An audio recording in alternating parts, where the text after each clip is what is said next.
اليوم on est sur le site historique متاع قصر سودان اللي هو في واد الزيت كانت اسمها قبل سانت ماري دو زيت موجودة في زغوان. On est à 48 km de Tunis. C'est un temple mausolée romain. اليوم on a voulu faire cette action مع Jacques Pérez, le photographe humaniste, ou مع les étudiants d'école d'architecture pour attirer l'attention sur ce site. Ce site موجود لازم العباد تعرفوا تولي يجي يشوفوا pour le préserver et pour le mettre en valeur. D'ailleurs اليوم ce qui est intéressant c'est qu'on a en face deux monuments. Le premier monument Jacques Pérez et le deuxième monument Qsar Soudan. Voilà. Le premier et le deuxième, il y a un dialogue bizarre qui est en train de s'opérer. L'alchimie, الطبيعة والهواء والحجر والعباد الموجودة.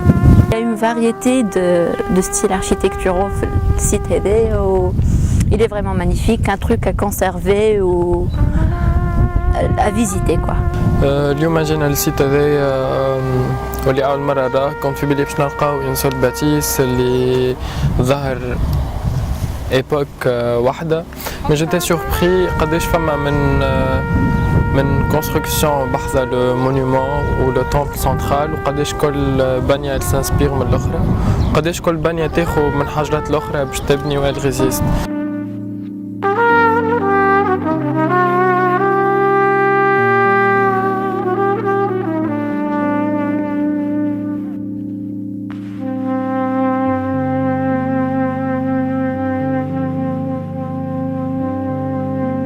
On ne peut pas penser au mot photographie sans comprendre le sens du mot et d'où il vient. En fait, comme vous le savez, la plupart des mots que nous employons en français sont d'origine grecque ou d'origine latine. Et photographie, c'est photo qui veut dire lumière en grec, photos je pense, et graphie qui est naturellement dessiner, faire quelque chose avec la lumière. Donc photographie, c'est en fait quelque part écrire quelque chose avec la lumière ou dessiner quelque chose avec la lumière, donc une image. Donc dans une photographie, ce qui est essentiel, c'est la lumière. Et si on parle de lumière, on parle aussi d'ombre. Donc il faut penser dans une photographie aussi bien à contrôler les lumières que les ombres. Voilà, donc une fois qu'on a compris ça, on a compris beaucoup de choses. Et faire une sorte de montage dans sa tête, déjà avoir l'ensemble des photos, c'est d'abord une démarche mentale la photographie, c'est pas une démarche physique. Le physique arrive après. C'est une construction. Et après, quand on prend le sujet, où on ne trouve pas du tout, où on trouve mieux, où on trouve pire, mais on trouve quelque chose. Moi j'appelle les gens qui sont photographes et qui ont plus ou moins réussi dans la photographie, ce sont des gens qui ont ce que j'appelle la jubilation du regard. Ils adorent regarder, ils aiment voir avant tout. Moi je sais qu'il m'est arrivé un exemple entre mille, sur la route de Matpata, il y a un pèlerinage de Sidi Gnawa qui est magnifique parce que toutes les femmes de la région y vont. Ce jour-là, il y avait un ciel plombé, il y avait du vent, il y avait des couleurs, tous les voiles flottaient. C'était d'une photogénie fabuleuse. On aurait dit du style d'un film de Spielberg. J'étais là et j'ai senti que je ne pouvais pas faire une photo, que j'allais gêner les gens. Donc mon appareil est resté dans la voiture et j'ai passé la journée à regarder. C'est ça qui m'intéressait.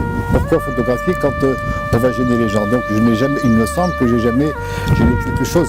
Je pense que quand on photographie, ce qui est la priorité, c'est d'abord le regard. Et après, si on capte, c'est autre chose. Mais si on n'a pas cette joie de regarder, c'est pas la peine de faire des photos. On peut faire des photocopies si on veut, c'est sûr. Au début, donc en fait, au début de l'année, on a l'image de synthèse et on a travaillé beaucoup sur Oudna. J'ai eu l'occasion en fait de travailler avec Monsieur Tahir Ghayeshi pour l'interview. C'est un journaliste في la presse اللي هو تبع retraité et il a travaillé sur Oudna اللي كانت كلها تحت الأرض معناها l'amphithéâtre il n'existait pas كله تحت الأرض. Donc avec l'association de Tahir Ayashi عملوا événement كبير كيما هكايا à peu près et دخلوا فيها donc الوزراء et tout وكل شيء بشويه وساهم بالخوجه وعملوا tout un spectacle où c'était sympathique donc حكينا معاه و c'est grâce à lui que وصلنا لأوزنا avec les 20% اللي اشتراهم 80% تحت الارض وصلت أوزنا اللي وصلت له توا donc كي كلمني مسيو امين جاتني تصويره مسيو طاهر العياشي قلت يا ربي يقش عليه ربي يعطاني une opportunité de revivre la même expérience donc voilà et puis بدات l'événement لمينا بعضنا وبدات اليوم هنا في l'expo donc par rapport à l'expérience حاجه تحفنا على الاخر vu que بالنسبه لي عندي برشا ما شديتش اباري وصورت صافي عام ونص بريسك ما استعملتش لاباري دونك كي جيت اول ما جيت بعد الكلمه اللي قالها لنا مسيو بيريز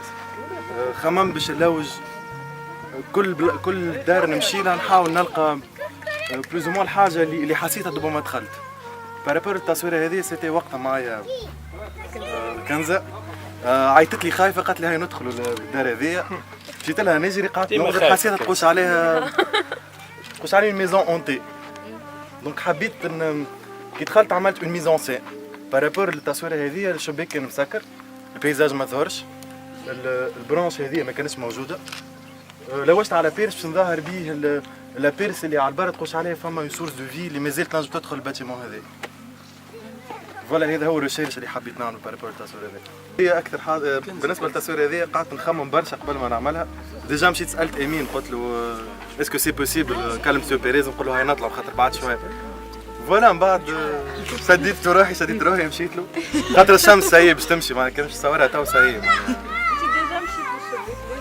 فوالا ومن الاول عملت ريشيرش على اونجل اخر بارابور للتصويره كي مشيت لغادي لقيت الشمس ما عادش فهمت دونك شوا وقتها تبدل واخترت البيرس هذيا باش نجم نخدم على En fait oui حبيت نوري structure معناها حبيت نوري l'ombre نتاع structure اللي هو موجود معناها mémoire du lieu والبريزونس نتاع structure en bois ou tuile par معناها البريزونس نتاعها par l'absence اللي هي l'ombre معناها وصورتها déjà noir et blanc sur site حسيتها هكا اللي plus épurée معناها تجي abstraite voilà.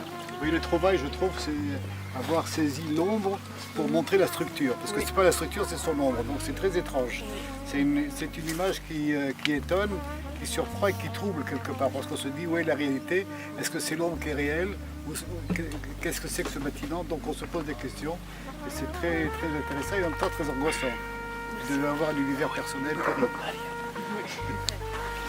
Donc pour la photo, ce qui m'a touché au col, c'était en fait les planètes qui venaient. Malgré qu'on a tout fermé, que on essaie de retirer le vide, اللي كانت فما في البلاصه هذيك il y a quand même quelque part quelque chose اللي هو vivant, il est là quoi. Bon. La vie refait surface. Voilà, c'était ça. C'était ça le photo. Bon, بالنسبة لي. Non mais la question qui vient à l'esprit, c'est que pourquoi a-t-on bouché cette fenêtre par des pierres? Qu'est-ce que ça protège? Pour quelle raison? C'est une question, c'est une photo pour moi qui pose une question. Je n'ai pas la réponse naturellement, je ne sais pas si quelqu'un l'a, mais c'est aussi une photo où on se pose la question pourquoi ça? Voilà, et sans réponse, c'est très bien. On dirait que c'est une maison hantée. Là. Il y a toujours cette présence absente. Tombeau. هذا دار هاي دار الخدمة هوني فما الديتاي نتاع اللي كانت فما عيشة في الدار ديجا شيميني شباك البيوت وفما الخدمة نتاع الشباك اللي هو انديري قبر اللي هي انديري بلاصة معناتها دار مدفونة بلاصة. Oui, c'est le tombeau du vampire de là-bas. Ça reflète le lieu bien sûr. C'est l'angle de la maison coloniale qui est à 2 pas du temple. Et la trace laissée en fait a créé un chemin visuel en fait du temple vers la bâtisse du proprio. Et le choix du noir et blanc, c'est un choix, disons, pour moi, ça resituer cette histoire dans son temps. Oui, ben moi je trouve que c'est une photo magnifique. Et je ne sais pas si vous avez vu les films, mais on dirait une photo extraite d'un western de John Ford avec John Wilde qui va sortir quelque part sur son cheval et qui aurait tourné un film en Afrique du Nord. Alors, elle est épique, on s'envole avec, elle donne à rêver. Bon, c'est aussi la vertu du noir et blanc, c'est vrai. Parce que dans le noir et blanc, on n'est pas distrait par les couleurs, on ne voit que le sujet. Donc c'est l'un des avantages du noir et blanc qui a cette fonction de nous faire rêver davantage que la couleur, enfin à mon avis. Bravo pour le travail en tout cas. Ah oui, ça va. Un grand travail de sensibilisation qui est le point de départ et la base de toute conservation et de tout travail de ce genre qui va mettre en valeur le patrimoine. Le plus important, en grande partie, c'est que l'exposition elle commence aujourd'hui. Mais elle va faire le tour des écoles et des collèges et des institutions du coin. Exactement. Il faut pour sensibiliser les enfants.